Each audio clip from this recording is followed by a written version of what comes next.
எங்கள் செல்வ மகளை அறநெறிகளை கடைபிடித்து எங்கள் மனதில் நீங்கா இடம் பிடித்த எம் பள்ளியின் அழியா சொத்தே, பல நல்வழிகளை கற்றுத்தந்த அறிவு சுடரே, வலிக்குமோ என்று எண்ணி பல வார்த்தைகளை சொல்லாமலே மனதிற்குள் புதைத்த மாணிக்கமே, உங்களை உயிரெழுத்தில் அழைக்க ஆவல் கொள்கிறேன்.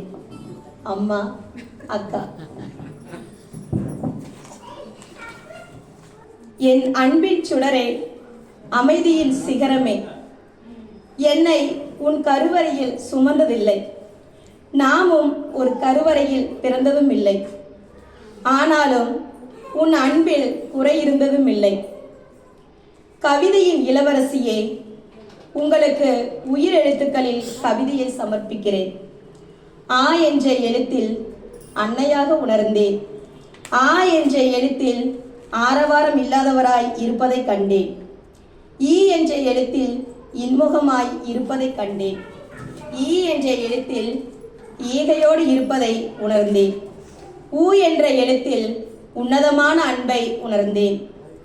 ஊ என்ற எழுத்தில் ஊக்கம் உடையவராய் இருப்பதை உணர்ந்தேன்.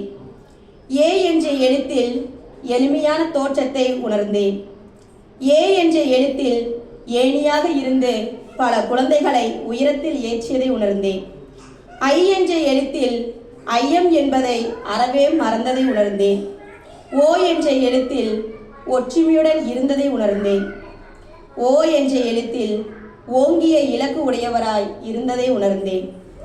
அவ் என்ற எழுத்தில் அவ்வை நெறியில் பல செயல்களை செய்ததை உணர்ந்தேன். ஒவ்வொரு உயிர் எழுத்துக்களுமாக மாறி தன்னையே செதுக்கிய சிற்பியே, உங்களை போன்ற அற்புத முத்து கிடைக்க பல யுகங்கள் தவம் இருக்க வேண்டும்.